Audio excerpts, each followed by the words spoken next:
नमः श्रीवर्धमानाय निर्धूतकलिलात्मने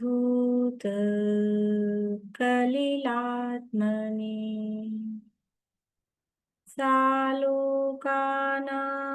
त्रिलोकानां यद्विद्यादर्पणायते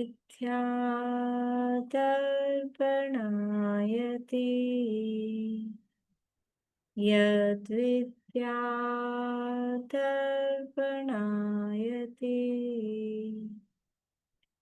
सकल पाप मल प्रक्षालक श्रीवर्धमान को करूं नमन। लोकालोक प्रकाशित करने जिनकी विद्या है दर्पण, जिनकी विद्या है दर्पण।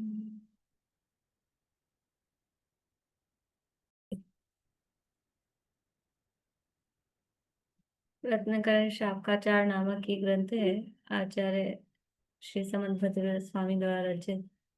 इसके अंतर्गत छठा भावना अधिकार अपना चल रहा है और उसके अंतर्गत तप भावना चल रही है। तप भावना में ध्यान तप का प्रकरण है, उसमें भी धर्म ध्यान, और धर्म ध्यान में भी पिंडस्थ पदस्थ रूपस्थ और उपाधि, ये जो 4 प्रकार के कहे हैं, उसमें रूपस्थ धर्म ध्यान के प्रकरण के अंतर्गत समावशरण की रचना का वर्णन हम देख रहे हैं।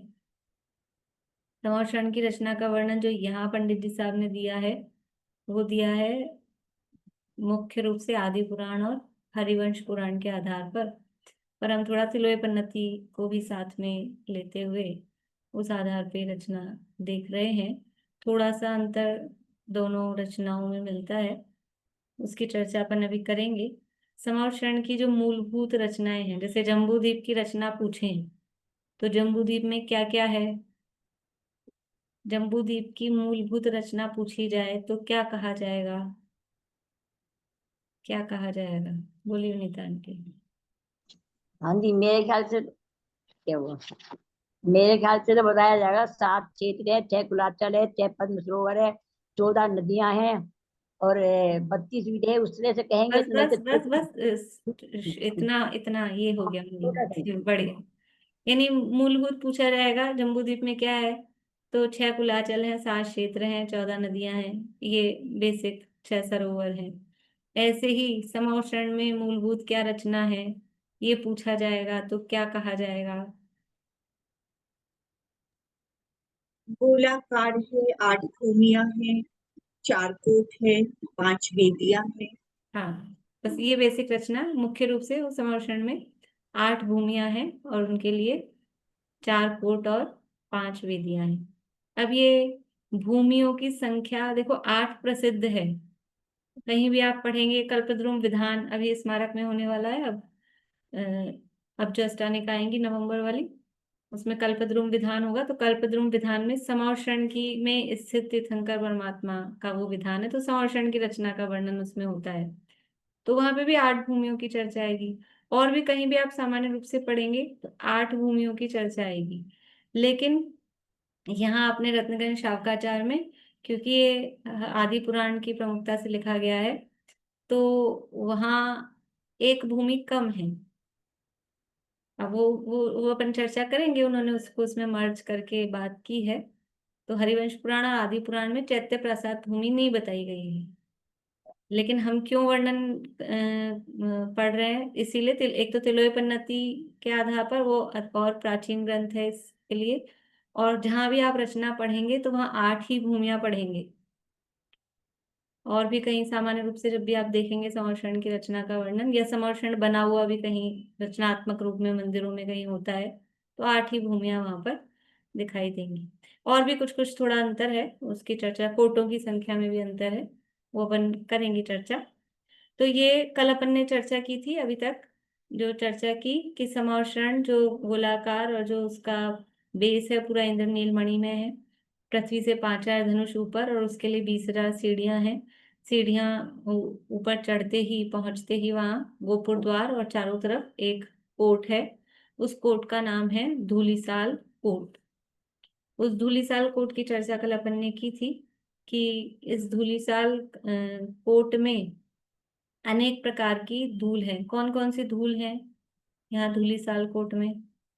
धूलों के भी प्रकार यहाँ होते हैं अपने, हमारे लिए तो धूल धूल एक बराबर है, लेकिन यहाँ धूलिसाल कोट में कितने प्रकार की धूल बताई गई है प्रमुख रूप से? हाँ, कांता आंटी बता रहे हैं, बोलिए आंटी। नवनिधि नवनिधि नवनिधि नहीं, नवनिधि तो रहती है कोनों पर, लेकिन धूल कौन सी है वो यहाँ बता रहे हैं। बोलिए पूर्णिमा आंटी। रत्नों की, मणियों की, इनकी सब धूल रहती है। हाँ, रत्नों की, मणियों की। पंचरंगी बतलाया था ना, 5 कलर दिखते उसके सब मिक्स हाँ, होके, तो वही नीलम बताना मणि है ना, वगैरह वो सब मिला के। वही बताना है 5 प्रकार की कौन कौन सी है। बोलिए मतलब। देखकर बोल दो। हम्म 5 प्रकार के मणियों के कलर हैं: अंजन समान काला रंग, स्वर्णमयी पीला रंग, मूंगा यानी लाल, नील वर्ण मतलब हरा, और चंद्रकांत मणि समान सफेद रंग। हाँ, ये जो धूलिसाल कोट है, और उसमें भी एक क्रम है। सबसे नीचे वो अंजन के समान की धूल है, उसके ऊपर पीत वर्ण की, उसके ऊपर मूंगा के जैसी रेड कलर की, उसके ऊपर फिर वो हरित अथवा नील वर्ण, और उसके ऊपर फिर सफेद रंग की, इस तरह की वो धूल है। प्रमुख रूप से 5 है, कहीं कहीं उन्हीं में 2 और प्लस करके 7 वर्ण की भी धूल कही जाती है। ये जो धूलिसाल कोट है, इसकी ऊंचाई और जमीन पे इसका विस्तार कितना है? धूलिसाल कोट की ऊंचाई और जमीन पर विस्तार कितना है? बोलिए पद्मा जी। 333/1/3 तो मोटाई है उसकी हम्म नीचे से। और हम्म है ना, तीर्थंकरों से 4 गुना, मतलब तीर्थंकरों के शरीर से 4 गुनी ऊंची ऊंचाई होती है उनकी। ये तो हम्म 2000। बढ़िया। 2000 कोस धनुष योजन कितना? धनुष। धनुष, बढ़िया। 2000 धनुष की उसकी ऊंचाई है, और 333 सही 1/3 अथवा 333.33 इतने कोस की उसकी जमीन पर विस्तार है। ऊपर जितना विस्तार है वो अभी उपदेश प्राप्त नहीं है। और जो इसका आकार है, धूलिसाल कोट का आकार कैसा है? धूलिसाल कोट का आकार कैसा है देखा अभी? गोल है और बीच में 4-4 वीथियां बनी हुई है उसमें। नहीं, ऐसा आकार बताना है, आकार। मानुषोत्तर पर्वत जैसा, एक साइड से खड़ा और एक साइड से स्लाइड वाला। नहीं नहीं नहीं नहीं, ऐसा मानुषोत्तर पर्वत जैसा नहीं। मानुषोत्तर पर्वत जैसा कहा है, लेकिन एक साइड से खड़ा और एक साइड से स्लाइडिंग।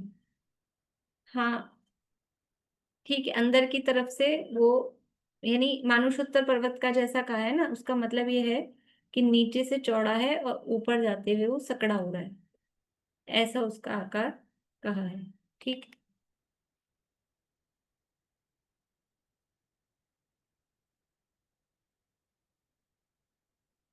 अब इसके बाद में ये अपन ने चालू करा था चर्चा थोड़ी सी कि इस धूलिसाल कोर्स के नेक्स्ट जो है वो पहली भूमि है चैत्य प्रासाद भूमि।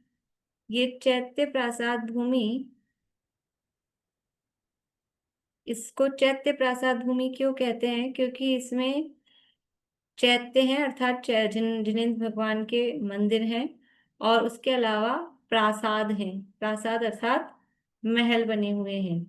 तो इस भूमि में 5 प्रासादों के बाद एक चैत्य स्थित होता है, यानी 5 महल बने हैं। देखिए आप, 5 महल बने हैं, उनके बाद एक चैत्यालय या चैत्य वहां पर होगा। तो 5-5 प्रासादों के बाद एक एक चैत्य स्थित होता है, अथवा ऐसे कहो कि एक एक चैत्य के बाद में फिर 5-5 प्रासाद स्थित होते हैं।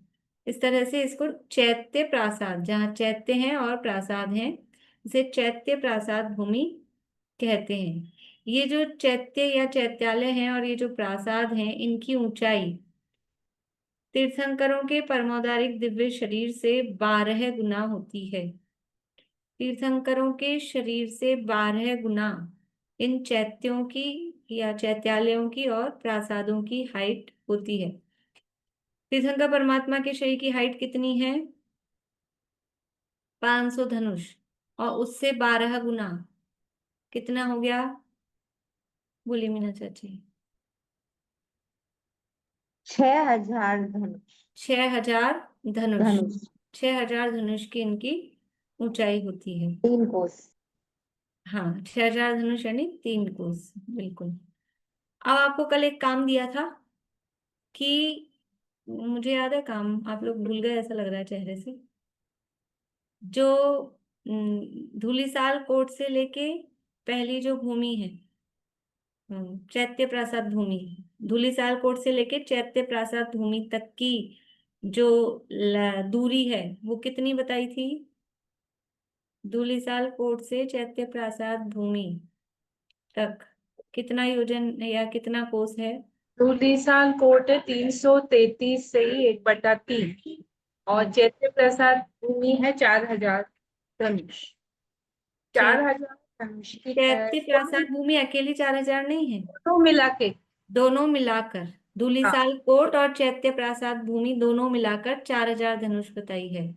तो आपको काम क्या दिया था कि अकेले चैत्य प्रसाद भूमि कितनी है, किया आपने? हाँ 4000 माइनस 8000 माइनस 666 सही 2/3। 8000 क्यों माइनस कर रहे हैं? 4000 ही तो कह रहे हैं अपन दोनों। तो वो दूसरी साइड का भी तो होगा, मतलब वो तो नहीं नहीं नहीं, दूसरी साइड की क्यों? अभी तो इधर की एक साइड की दूरी देख रहे हैं ना अपन, एक साइड में, दूसरी साइड में क्यों देखना? 4000 माइनस 333 से 1/3। हाँ भाई, ये पहला जैसे ये समावशरण है, ये धूलिसाल कोट हुआ। अब ये चैत्य प्रासाद भूमि आई पहली, तो ये धूलिसाल कोट की समझ लीजिए इतनी मोटाई है कि इसकी मोटाई बना लिया अपन ने। अब अपन यहां से देखेंगे एक जगह से, तो इसकी मोटाई प्लस इसकी मोटाई दोनों मिला के 4000 हो रही है, और इसकी अपने को दे दी 333.33, 1/3 यानी 0.33। तो अब अकेली ये कितनी होगी वो निकालनी है। तो 8000 का काम नहीं है, बस केवल एक साइड की निकालना है। ठीक है, दोनों साइड की करेंगे तब होगा टोटल में। दोनों, हाँ, पर अभी एक ही साइड की निकाल रहे हैं। बोलिए ये श्रीमान। अपन ने चैत्य प्रसाद और प्रसाद दोनों एक ही हाइट के होंगे क्या? हाँ, इसमें चैत्य भी, चैत्यालय भी और प्रासाद भी दोनों एक ही हाइट के हैं। हाँ, तो देखिए दोनों साइड की क्यों नहीं निकालेंगे, क्योंकि अपन चाहे इधर से देखो चाहे इधर से देखो, इसकी चौड़ाई देख रहे हैं, तो इसकी चौड़ाई तो इतनी आ रही है ना। दोनों साइड की प्लस करके वैसे एरिया नहीं निकाल रहे अपन, केवल अपन चौड़ाई देख रहे हैं, तो चौड़ाई तो एक ही तरफ से आएगी। तो दोनों की मिला के 4000 थी, उसमें से 333.33 ये माइनस करना है। तो क्या आया आंसर? बोलिए नूतन जी, आवाज चालू करके बोलिए। 3667 सही 1/3। हाँ, 3000, 366.667, ऐसा पॉइंट अगर कैलकुलेटर से करेंगे तो वैसे आएगा, नहीं तो 367 से ही 1/3 धनुष। ऐसा वो आ जाए। तो इस तरह से ये मतलब दोनों की मिला के वो इजी रहता है। ये 4000 मतलब अपने को समझने के लिए दोनों की मिला के, पहला कोट और पहली भूमि दोनों का एरिया मिला के है 4000 धनुष। अब ये जो चैत्य प्रासाद भूमि है, इसमें जो प्रासाद हैं, इन प्रासादों के चारों तरफ उपवन होते हैं, बाग बगीचे होते हैं। इन उपवनों में अनेक वापिकाएं, कूप इत्यादि स्थित होते हैं। और जैसे ही देखो, सबसे पहले वो महावीथी है। अभी आपको चित्र माइंड में रखना पड़ेगा, बार बार में अपन चित्र इधर उधर निकाल, मतलब वो भी इतना इजी नहीं रहता है, पर आपको माइंड में वो चित्र है, समावरण कैसा है। तो जैसे ही महावीथी से प्रवेश करे, तो महावीथी से प्रवेश करे तो लेफ्ट साइड में या राइट साइड में, दोनों साइड से कहीं से भी ये चैत्य प्रासाद भूमि का गेट आ रहा है। तो जैसे ही इसमें एंटर करते हैं तो गेट पर सबसे पहले नाट्यशालाएं होती हैं। जैसे गोपुर द्वार में नाट्यशालाएं थी, वैसे ही यहाँ पर भी। ये देखिए, ये समझ लीजिए इधर से ये महावीथी है अथवा इस साइड से ये महावीथी है। तो ये इधर से एंटर हो रहे हैं अंदर, यहाँ से ये दरवाजा दिख रहा है। तो ये दरवाजे में ये यहाँ पर वही इस तरह से नाट्यशालाएं यहाँ पर बनी हुई है।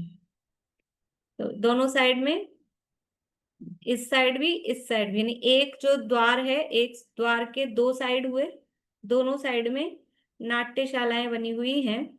और नाट्यशालाओं के दोनों तरफ फिर धूप घट रखे होते हैं। चैत्य प्रासाद भूमि के जो प्रवेश द्वार हैं, प्रवेश द्वार में आगे की तरफ दोनों साइड नाट्यशालाएं बनी हुई हैं और नाट्यशालाओं के साइड में धूप घट रखे होते हैं।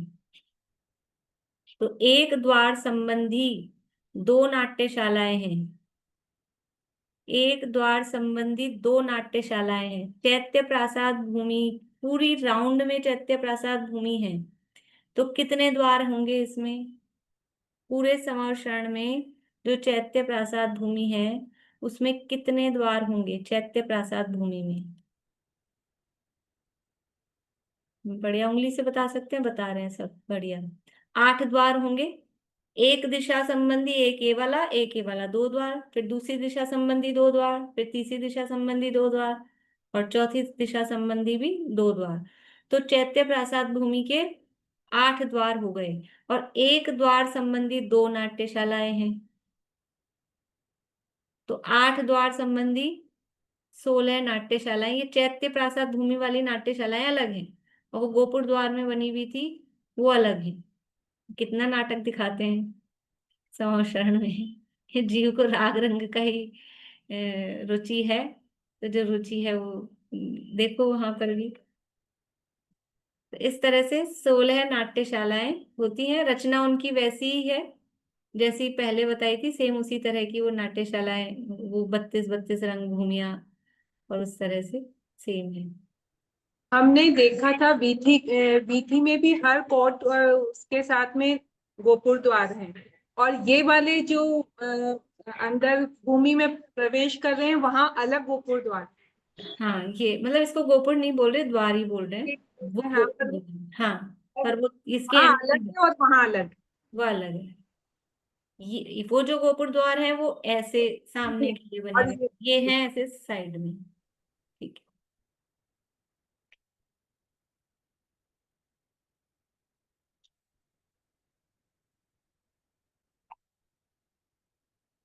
अब जो हरिवंश पुराण और आदि पुराण है उनमें सबसे पहले जिनसेन स्वामी ने मानस्तंभ का वर्णन किया, फिर पहले कोट का वर्णन किया, और फिर सीधे जो दूसरी खाती का भूमि है उसका वर्णन किया, चैत्य प्रासाद भूमि का, और पहली वेदी का भी वर्णन। क्योंकि चैत्य प्रासाद भूमि जब खत्म होती है उसके बाद में आती है पहली वेदी।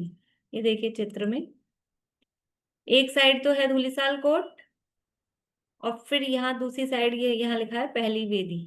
अंदर अंदर की तरफ बाहर से चलेंगे तो पहले धूलिसाल कोट, फिर चैत्य प्रसाद भूमि, फिर उसके बाउंड्री आगे वाली बाउंड्री वो पहली वेदी।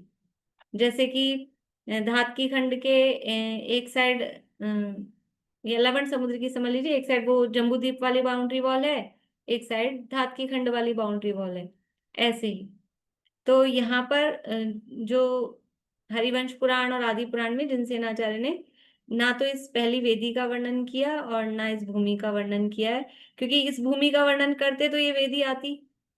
उन्होंने सीधा ही दूसरी भूमि का वर्णन किया है, तो जब बीच में पार्टीशन ही नहीं है तो वेदी कैसे बताते, इसलिए वो एक वेदी भी वहां कम होती है।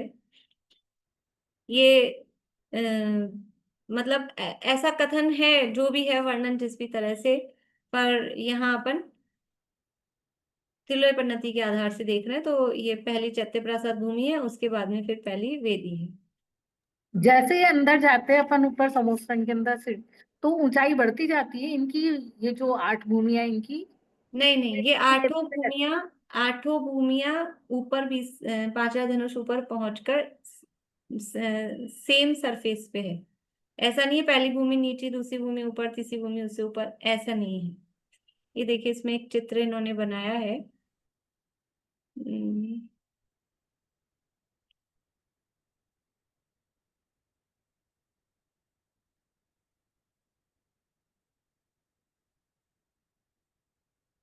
ये देखिए, तो यहाँ ये इन्होंने दिया है कल्पित, कि इस तरह की कल्पना कुछ लोग करते हैं, ये पहली भूमि नीचे, फिर दूसरी भूमि सीढ़ियों की जैसे, तीसरी भूमि, चौथी भूमि, पांचवी भूमि, फिर ऊपर पहुंच के आठवीं भूमि आ रही है। लेकिन ऐसा नहीं है। सारी ही जो भूमियां हैं वो एक ही सरफेस पे, इसके आगे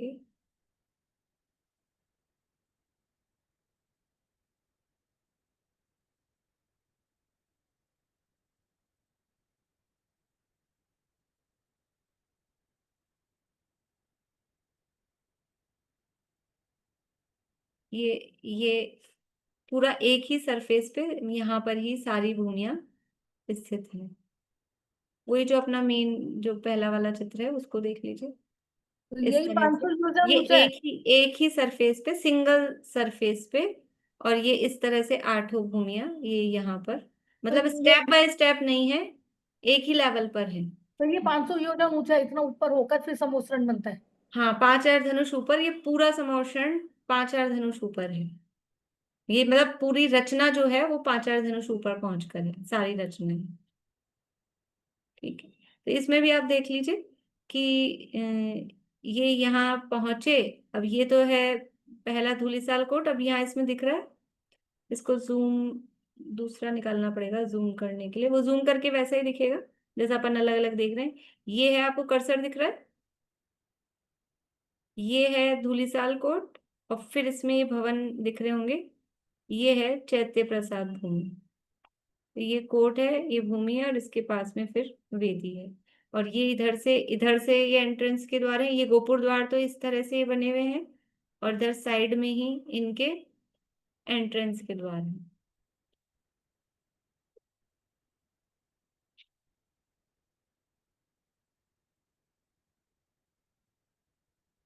इस भूमि में उपवन है, जो प्रासाद है उनके बाद उपवन है, अनेक प्रकार की वापिकाएं हैं, और इन वापिकाओं में अपना मुख देखने वाले को अपने 7 भव दिखाई देते हैं। मतलब समावरण में समझ लीजिए, जहां नहीं भी लिखा, जो भी वापिकाएं वहां है ना, तो ऐसे वापिका में नीचे झांकेंगे तो उस पानी में अगर देखेंगे तो उसमें झांकने से अपने 7 भव दिखाई देते हैं। अभी तक हमने कहाँ सुने थे 7 भव दिखाई देने वाली बात, कि वो भामंडल में, भामंडल की द्युति जगमगात भवि देखत निज भव 7 7, अभी तक वहीं का सुना था। लेकिन समवशरण में 3 4 जगह ऐसी हैं जहां पर जीवों को अपने पूर्व भावी भव, भूत भावी भव दिखाई देते हैं।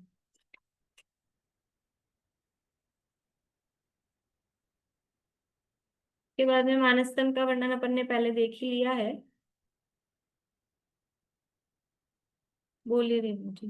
मैम मैं अभी ज्वाइंट की, अभी कहाँ पे मतलब 7 भाव दिखाई देंगे, कौन सी वापिकाओं में? अभी ज्वाइंट किया मैंने, एक बार थोड़ा सा रिपीट कर दी। हाँ, जो ये चैत्य प्रासाद भूमि में वापिकाएं हैं, वहाँ उपवनों के साथ में, वहां पर।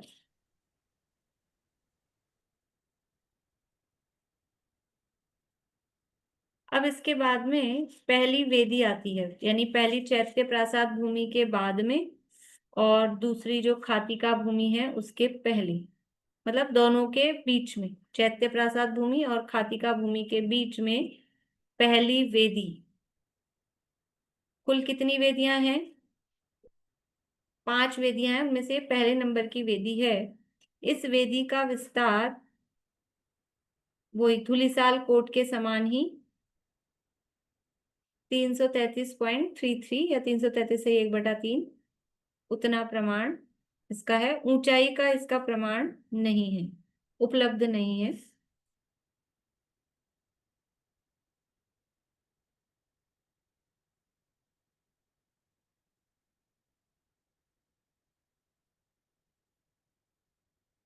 और ये वेदी भी वही 4 गोपुर द्वारों सहित है। इस वेदी में भी 4 गोपुर द्वार एंट्रेंस के लिए, मतलब उसको ब्रेक करने के लिए है।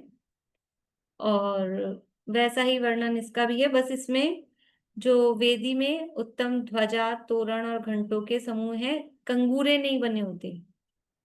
वेदी में और कोट में क्या अंतर है? कोट में कंगूरे बने होते हैं ऊपर, और वेदी में कंगूरे नहीं बने होते, लेकिन ध्वजाएं, घंटियां, वो सब वहां पर भी लगी होती है। जैसे इसमें जो वेदी दिखाई है,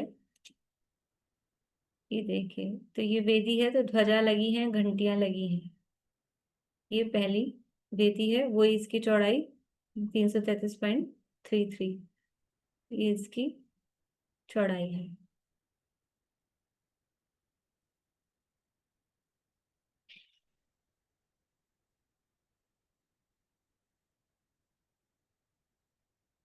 कोट और वेदी में क्या असमानता है? कोट और वेदी में क्या असमानता है? वेदी में कंगूरे नहीं होते हैं और कोर्ट में न कंगूरे होते हैं। और समानता क्या है? कोट और वेदी में समानता।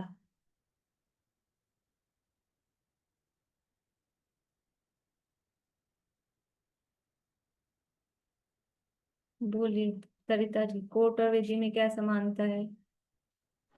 मैं तो क्लास ही नहीं किया आज है। अरे याद करने की जरूरत ही नहीं, अभी तो आप सुन रहे हो नहीं, कि नहीं सुन रहे हैं? अभी अभी जो सुन रहे हो उसी से देखना क्या है। उसी में क्या? बोलिए पूनम आंटी।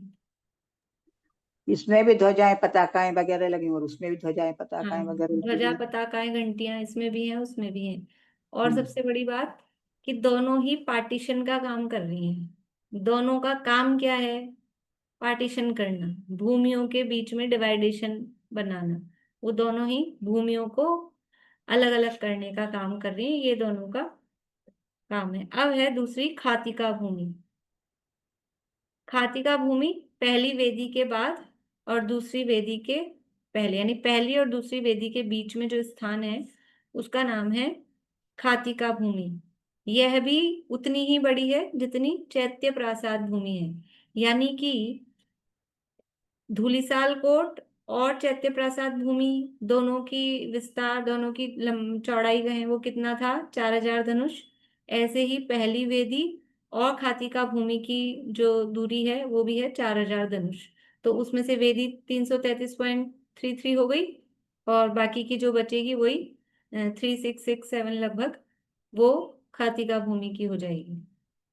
तो ये भी चैत्य प्रासाद भूमि जितनी ही इसकी चौड़ाई है। इस भूमि में खातिका का मतलब क्या होता है? खातिका, खातिका का मतलब है खाई। तो इस भूमि में खाई है, समौर शरण में खाई भी है।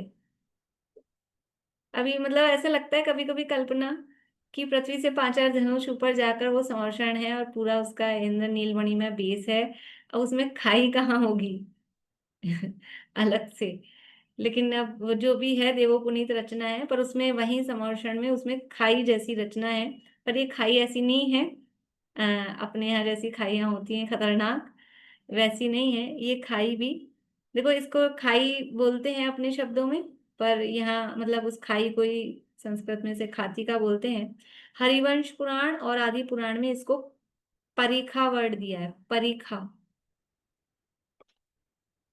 परीखा भूमि।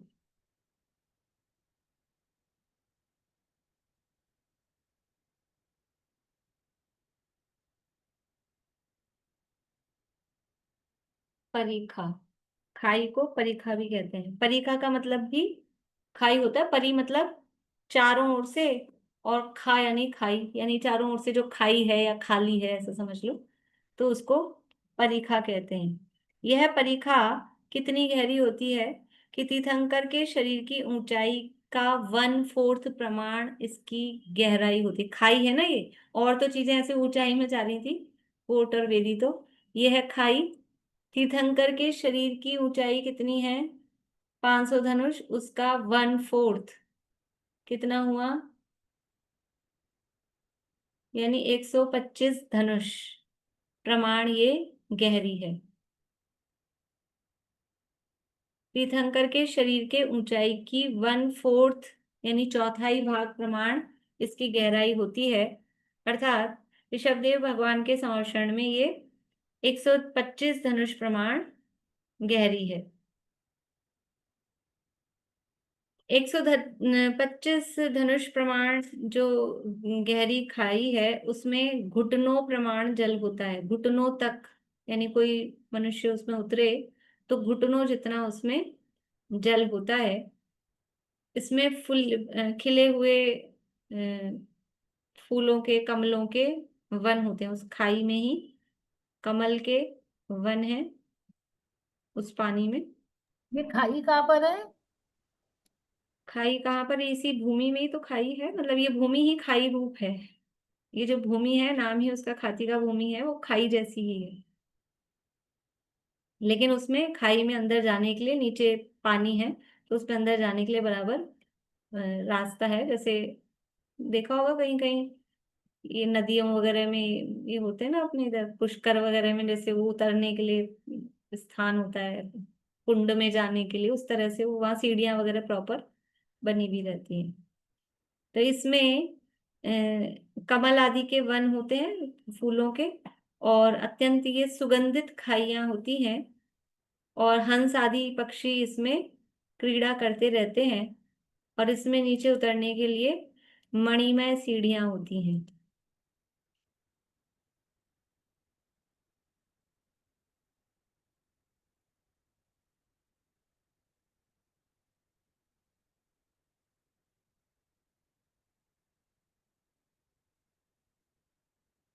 देखिए ये खातिका भूमि का चित्र है। ये इस तरह से, ये यहाँ सीढ़ियाँ दिखाई रही हैं, इस सीढ़ियों से नीचे उतर के, और यहाँ नीचे पानी है घुटनों जितना।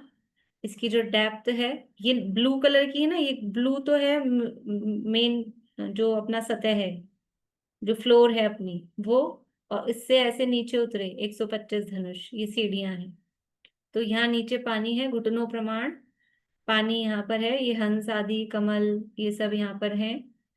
और जो कमल है 1000 पंखुड़ियों वाला कमल होता है। सीढ़ियाँ वही 1 हाथ ऊंची और 1 हाथ चौड़ी ये सीढ़ियाँ होती हैं।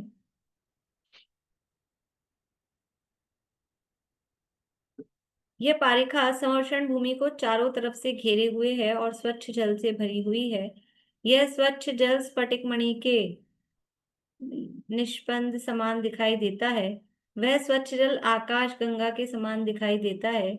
इस स्वच्छ जल में तारों और नक्षत्रों के प्रतिबिंब दिखाई देते हैं। मतलब वो पानी की महिमा बता रहे हैं कि कितना स्वच्छ होता है जल। यह बारिका स्वर्णमय कमलों से व्याप्त है। अब ये जो कमल है ना, ये सब कोई वनस्पति का एक नहीं है, ये सब पृथ्वी का एक सोने के अथवा स्फटिक मणि आदि के बने हुए हैं। तो स्वर्णमय कमलों से व्याप्त है और 1,000 पंखुड़ी वाले हैं। इस बारिका में मछलियां भी हैं और अत्यंत इसमें लहरें उठती रहती हैं। ऐसा लगता है कि वो सब लहरें भगवान के गुणानुवाद करते हुए नृत्य कर रही हैं। इस तरह से ये इसकी शोभा होती है। इस तरह से ये दूसरी खातिका भूमि। खातिका भूमि में क्या है? खाई है, तीर्थंकर के शरीर से चौथाई प्रमाण वो गहरी है, उसमें जल है, कमल इत्यादि हंस मछलियां ये सब उसमें होते हैं, और उतरने के लिए रत्नमय सीढ़ियां और अत्यंत स्वच्छ सुगंधित जल उसमें। ये भी आर्टिफिशियल ही है। देखिए कुछ बोलना है तो रेज हैंड करके और वीडियो ऑन करके बोलें तो पता लगे कि कुछ बोल रहे हैं, नहीं तो पता नहीं चलता है। इसमें हंस वगैरह मछली है जो त्रियंच गति के ये जीव है इसमें। अब ऐसा बताया तो नहीं है, अब या तो त्रियंच गति के हो सकते हैं अथवा वो देवों की ही विक्रिया हो सकती है। 99 मतलब मैं कंफर्म नहीं हूँ, लेकिन वो देवों की विक्रिया होने का ज्यादा वो लगता है, क्योंकि सब देवों द्वारा ही विक्रिया में बनाया गया है, तो विक्रिया से इस तरह का रचना कर सकते हैं। क्योंकि वैसे तो वहां मतलब वो तो, क्योंकि अभी बिगड़ जाएगा संवर्षण, जब तक भगवान है फिर विहार होगा, तो फिर उन सबका क्या होगा, वो मर जाएंगे कि क्या होगा? अगर मूलभूत तिर्यंच गति के जीव होंगे तो विक्रिया वाला ही ज्यादा उचित लगता है कि विक्रिया से बने होंगे। इस समोषण मतलब इमेजिन कर रहे हैं बिल्कुल हवा में इतना विशाल काय, हाँ उसकी कुछ मोटा, और प्रतिदिन आगे आगे विहार होता है तो एक तरफ दूसरी तरफ बनता जाता है। हाँ, मतलब प्रतिदिन हो ऐसा नहीं है, लेकिन अगर विहार होता है भगवान का तो समावशरण पूरा साथ नहीं चलता है। अभी विहार की भी चर्चा अपन लास्ट में करेंगे। अच्छा। विहार केवल भगवान का होता है, समावशरण वहीं बिगड़ जाता है, फिर जहां जाके वो स्थित होते हैं वहां नया समावशरण बनता है। लेकिन जब भगवान का विहार होता है तो उनके चरणों के नीचे 225 स्वर्ण कमलों की रचना वो बराबर, मतलब वैभव पूरा रहता है, लेकिन ऐसे एज इट इज समावशरण भी ऐसे खिसकता जाता हो ऐसा नहीं, फिर ऐसा नहीं। ये विघटन उसका हो गया, फिर नया नए की रचना हो गई, ऐसी हाँ, किया है। क्या गजब चमत्कार है। जिस भूमि पर समोसरण की रचना हो रही है उस भूमि की मोटाई कितनी बताई थी आपने? मैंने लिखी नहीं है।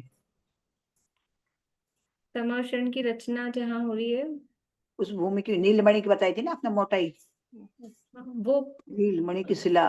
वो पृथ्वी किससे 5 धनुष ऊपर है, ऊपर नहीं, मोटाई बताई थी आपने। उस तभी भूमि तो उसमें खाती का भूमि जाएगी ना अंदर नीचे, 125 धनुष नीचे जाएगी ना, तभी तो जल भरेगा। नहीं, उसकी मोटाई नहीं बताई मैंने, बस वो खातिका भूमि 125 धनुष गहरी है। तो तो 5,000 गहरी है। धनुष की पृथ्वी से 5,000 धनुष ऊपर है, उसमें से हाँ, 125 धनुष नीचे, 5,000 धनुष ऊपर है लेकिन 125 धनुष नीचे जाकर ये खातिका की रचना है। अब तो फ्लैट रचना ली अपन ने, सीधी सपाट। अब ऐसे नहीं तो इसकी मोटाई पे नीचे जाएगी भूमि तो फिर वो जमीन पर दिखेगा ना, वो ये पानी वानी भरा। ये मोटाई तो 5,000 धनुष है, ये जो एक चित्र है ना, ये मोटाई पूरी 5,000 धनुष है इस तरह से। मोटाई ना नीलमणि की शिला की। हाँ हाँ, एक हाँ मिनट। वही बोल रही ना मैं। हाँ अभी आया था ना। ये हाँ इस ये इसका ही तरह पूछ से, रही मैं। ये ऐसे है हाँ पूरा 5,000 धनुष, पर ये बराबर, ठीक है। इंद्रनील मणि में है। और ये पृथ्वी से जो पहली सीढ़ी है वो सीढ़ी पृथ्वी को टच नहीं करती है, हाँ एक हाथ ऊपर है। पर ये है ऐसा पूरा। तो अब इसमें 125 धनुष की डेप्थ है, बराबर, खाती क्लियर। है हाँ तो ना। मतलब ये पूछ रही थी मैं, नीलमणि की जो हाँ बनाया ना हाँ, ये 12 पांच योजन हजार का। धनुष है, ये 5,000 धनुष है। हाँ और वैसा 12 योजन में फैला हुआ। हाँ हाँ ठीक है, उसमें 125 धनुष नीचे जाएगा हाँ, हाथी का उसी में भूमि। उसी में। ठीक है, आ गया ख्याल में। मीना चाची। हाँ दीदी, ये जब ये विघटन होता होगा समक्षरण का, तो लोग कहाँ जाते होंगे इसके सारे के सारे, जो तिर्यंच गति के जीव हैं और वो ये देखो, सब मनुष्य। 14 इंद्र की व्यवस्था है, तो वो कुछ भी जैसे सूचना अभी आगे पढ़ेंगे अपन कि कुछ लोग नीचे से विहार करते हैं साथ साथ। समावेशन तो बिगड़ते अच्छा। हैं तो वहां सूचना होती होगी समावेशन बिगड़ रहा है, तो वो जैसे ऊपर चढ़े वैसे तुरंत नीचे उतर जाते होंगे फटाफट जैसे भी। हाँ वो जो भी है। वो देवों के द्वारा उनको, और देवता लोग साथ में आकाश से विहार करते हैं, बाकी मनुष्य हैं, मुनिराज आदि हैं, तो जो आकाश से विहार कर सकते हैं वो आकाश से विहार करते हैं, बाकी नीचे नीचे भी साथ साथ में चलते हैं। नीचे भी, जमीन से भी भगवान आकाश में विहार कर रहे हैं तो नीचे जाने वाले नीचे से साथ में विहार कर रहे हैं। हाँ, और ऊपर दीदी मैं ये कहना चाह रही कि समोसरन का जहाँ भी चित्र देखेंगे, जहाँ भी रचना है, ज्यादातर स्टेप वाइज वाली है, ऊपर नीचे वाली। तो ऐसा क्यों करा? वो तो बहुत कम है लेवल में रहने वाली। तो सोनागिर के 58 नंबर मंदिर के सामने हम सोचते थे ये तो कम है, वो ज्यादा है। तो ऐसा क्यों करा बनाने वालों ने? समझ नहीं आई मुझे आपकी बात, क्या रचना? की जहाँ जहाँ रचना दिखाई है ज्यादातर स्टेप वाइज में दिखाई है। स्टेप वाइज, पहली भूमि, दूसरी भूमि, तीसरी स्टेप भूमि। बाय स्टेप दिखाई है। हाँ ज्यादातर। मैं ये कहना चाह रही शिखर जी में भी इसी तरह से है। समोसरन जहां जहां दिखाया, हसनापुर में भी ऐसे ही दिखाया। मतलब ऐसा क्यों दिखाया? वो बहुत कम दिखाया जो लेवल में एक साइड में दिखाया। नहीं, मैंने तो ज्यादा देखा है, वो ऐसा ही देखा है कि एक ही लेवल पर है, अच्छा अच्छा, नहीं हमारे तो तो हसनापुर फिर में भी ऐसा हो सकता है। नहीं, वही है जो आप वही। बता रहे। सोनागिर में अच्छा लगता है, 58 नंबर मंदिर के सामने वाली तरफ है, जहाँ हम्म 24 शंकर उसके सामने है, वो लेवल वाला है, अच्छा लगता है। लेकिन मैंने ज्यादातर ये देखा, इसलिए आपसे पूछा। ज्यादातर क्या पहले के बनाने ये वालों ने ये समझने का अंतर है ना, यहाँ तो ऐसा दिया है, अब हम हाँ उसका किसका क्या अर्थ निकाल रहे हैं, तो वो समझने वालों ने जैसा भी अर्थ निकाला हो। लेकिन ऐसा हाँ स्टेप, क्योंकि यहाँ कह रहे हैं कि समावरण में जहाँ मतलब अगर पहली भूमि नीचे ही है तो भगवान के दर्शन तो वहीं से हो रहे हैं, पहले गोपुर द्वार से पहुंचते ही, मानव स्तंभ से पहुंचते ही। अब वो नीचे ही है तो फिर भगवान के दर्शन तो कहाँ होंगे, वो एक लेवल पर होगा तभी सीधा वो जा सकेगा ना, थोड़ा सा। तभी तो मैं पूछी थी, इतनी ऊपर तो फिर वही हो जाएगा, आठों भूमि भी ऊंचा होती चली जाएगी, तो फिर हाँ तो भगवान के दर्शन वो ही करेगा जो ऊपर मंडप भूमि में जाएगा, बाकी को होंगे नहीं। हाँ तो यही बात हो जाती है। हाँ, थोड़ी चर्चा करेंगे अपन लास्ट में, मतलब अगर लॉजिक से भी देखेंगे तो एक ही लेवल पे वो ज्यादा उचित प्रतीत होता है। हाँ ठीक है, देखा वो भी है, दोनों तरह के देखिए। चलिए अभी समय अपना हो गया है, यही पूरा करते हैं। मंडे से क्लासेस के वही टाइम रहेंगे 1:40, ये आज तक के लिए था 1:30 का, मंडे से वही समय रहेगा 1:40 और 2:30। जय श्री। आज सैटरडे है क्या? हाँ आज सैटरडे। अच्छा हाँ ठीक।